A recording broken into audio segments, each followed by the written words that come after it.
So I don't know how good of an idea this is because it's not like the prettiest area or whatever, but I figured it'd be a good spot to sit down and answer, talk about a subject that quite a few people have been very interested in.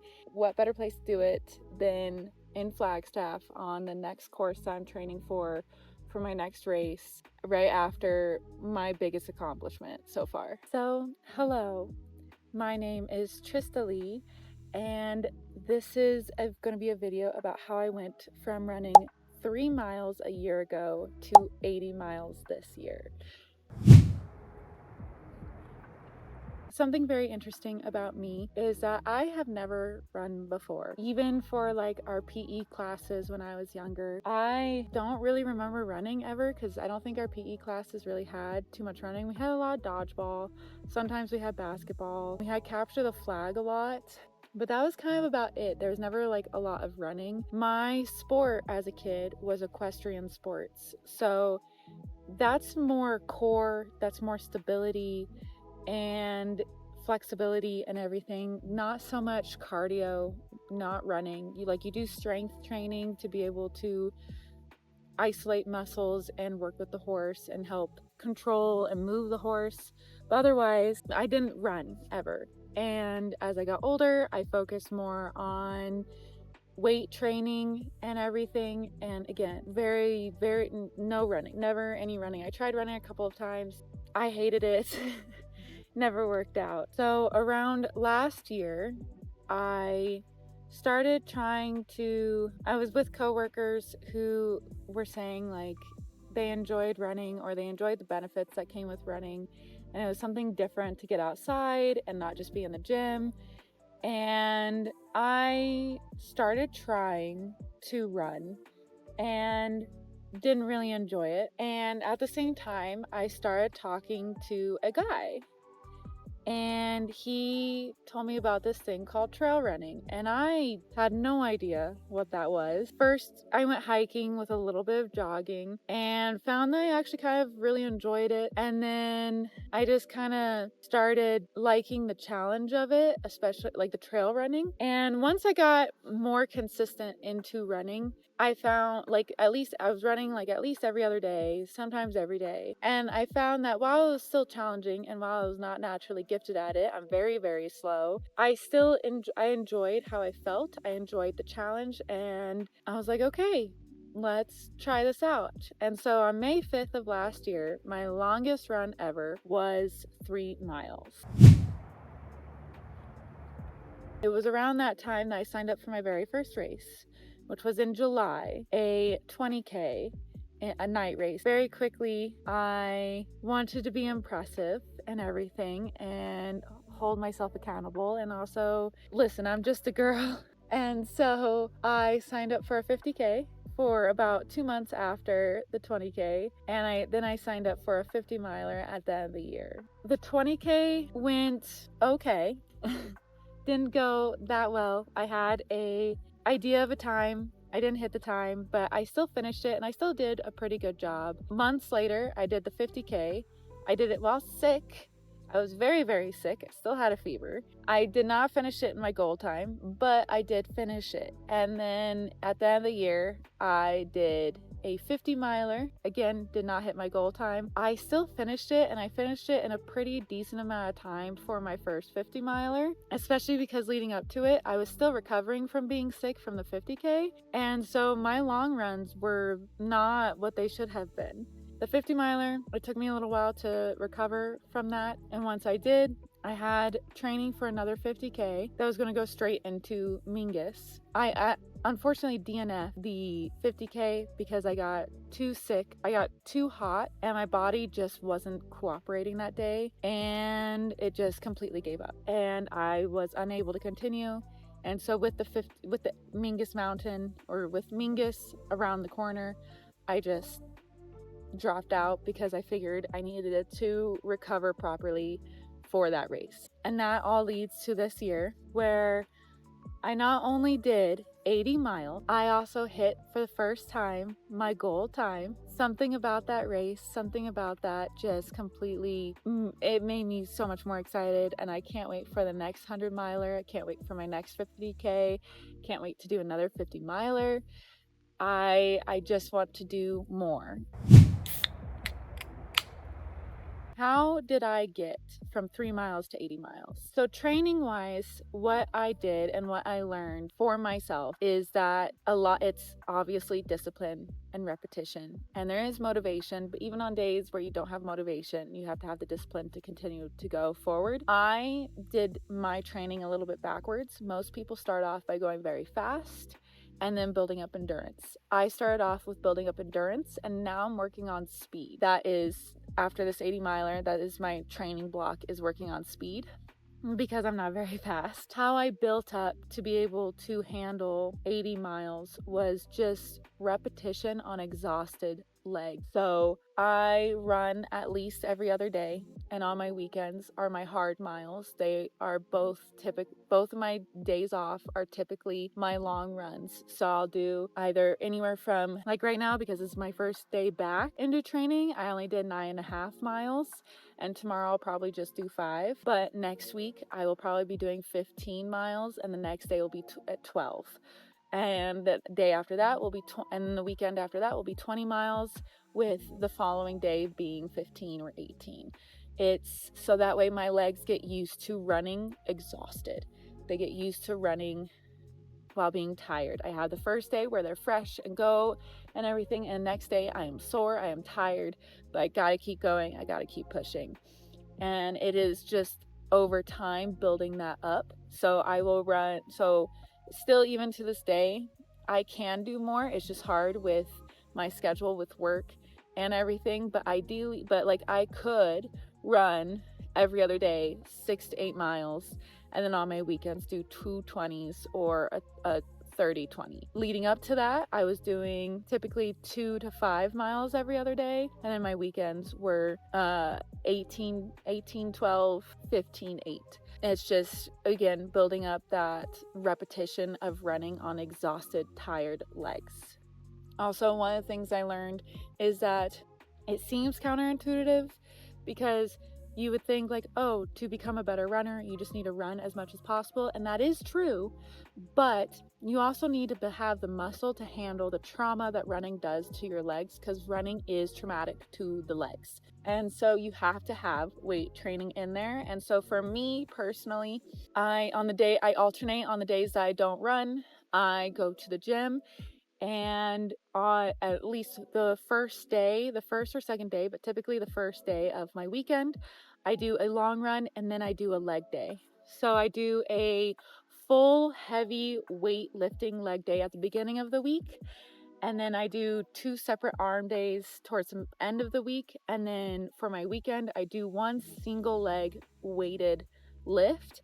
So it's prioritizing doing split squats, doing split RDLs, and just very specific runner focused workouts to build up the muscles and everything. And then I try and do mobility with bands at least once or twice a week.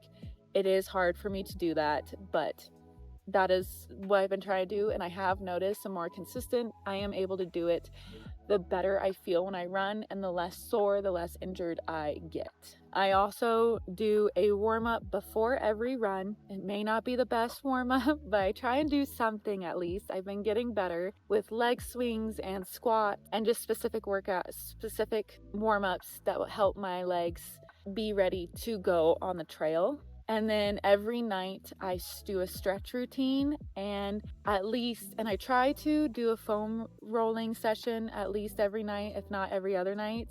And then I try and use I have a massage gun, and I try and use that a couple times a week to really loosen up the muscles, typically after my long runs.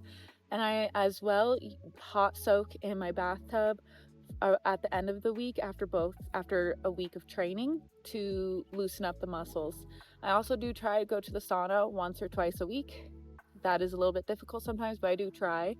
I was doing cold plunges. I have found that it does not work for me very well. If anything, it can cause some more problems than anything. If it works for you, definitely do it. And I also have found that massages help quite a bit. The biggest thing I will say that comes with these longer miles, whether it's long runs or these races or whatever, the longer you go, there is going to be a point, no matter what, where your body will no longer be able to keep going, and it will become just a mental game, and you will discover so many things about yourself.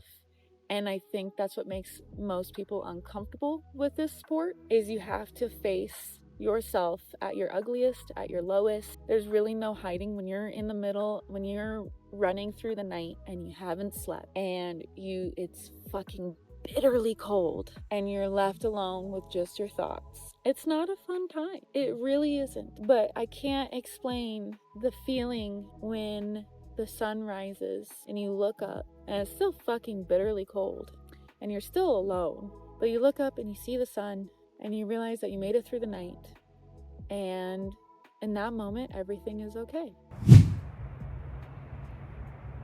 So my advice, it is a lot of experimentation and a lot of just figuring out what works for you. There is so many pages with advice and recommendations, and that is all well and dandy, because without the advice and the recommendations, you wouldn't have as many options to experiment and figure out. But none of the advice that a lot of people have is set in stone. It is stuff for you to try and see if you like it. So for me, I have discovered that my nutrition, I'm still working on it. It's still very, very hard for me to figure out my nutrition. I almost had it perfected-ish at Mingus.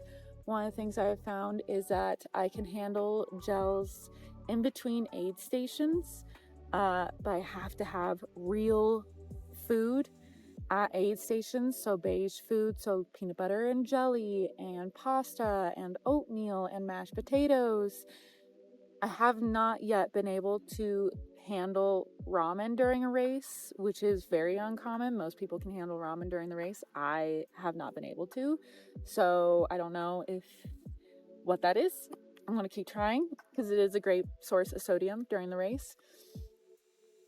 And then I have also found that there's a supplement called Tailwind. It has carbs and electrolytes, and that helps me a lot in the middle of the race. I usually have it every 10-20 miles during my races, so that way, and even during my long runs. And on my long runs, I take gels, I have real food, I have my Tailwind, I have electrolytes, and I have a setting on my watch to remind me when to eat, when to drink, and when to take my electrolytes.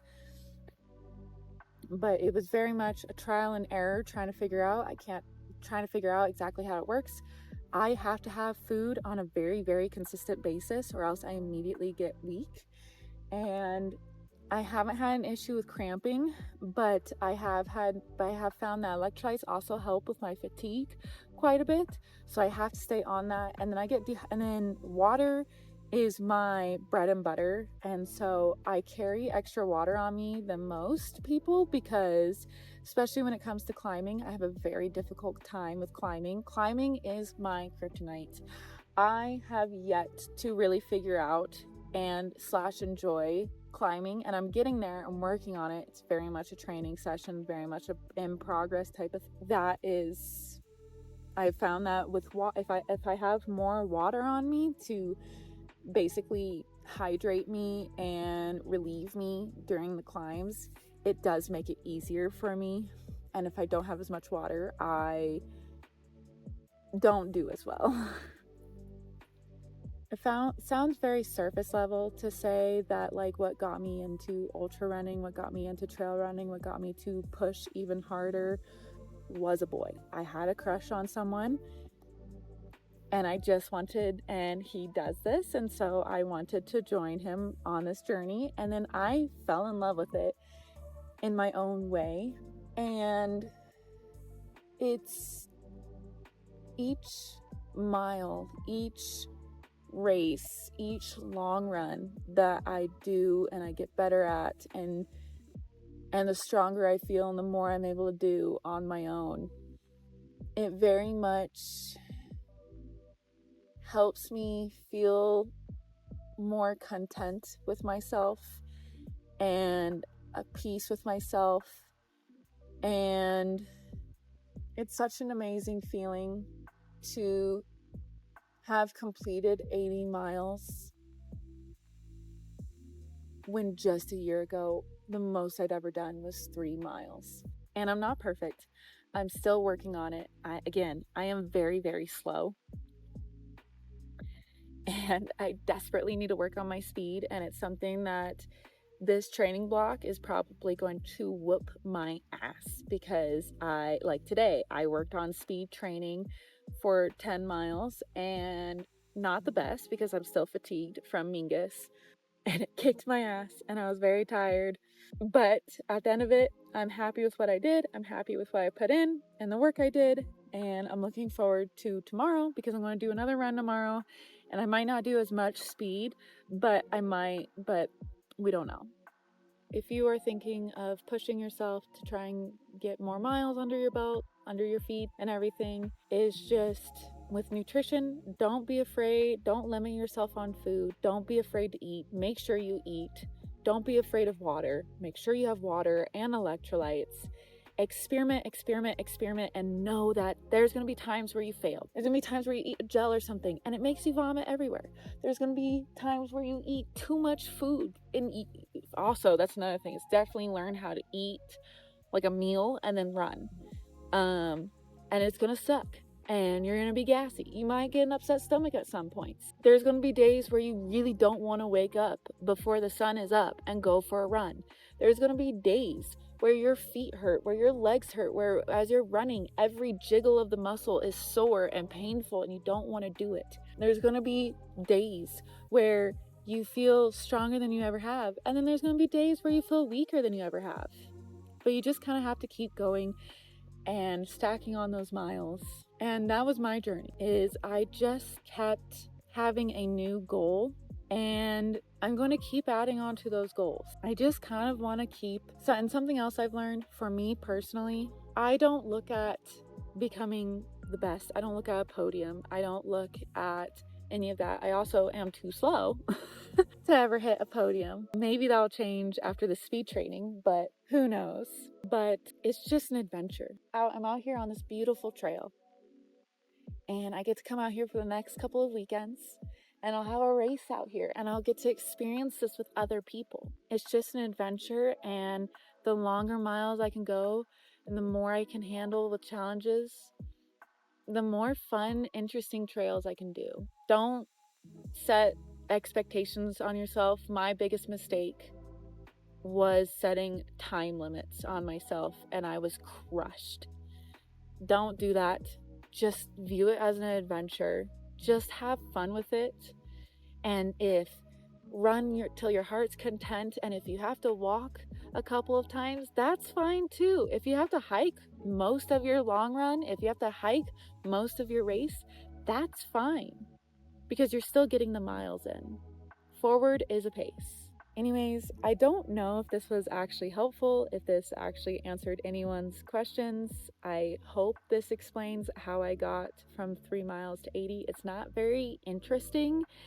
It's literally I just kept going, and I just kept adding on, and I just kept wanting to do more. If you enjoy this video, please leave a like. If you have more questions or anything, please comment down below.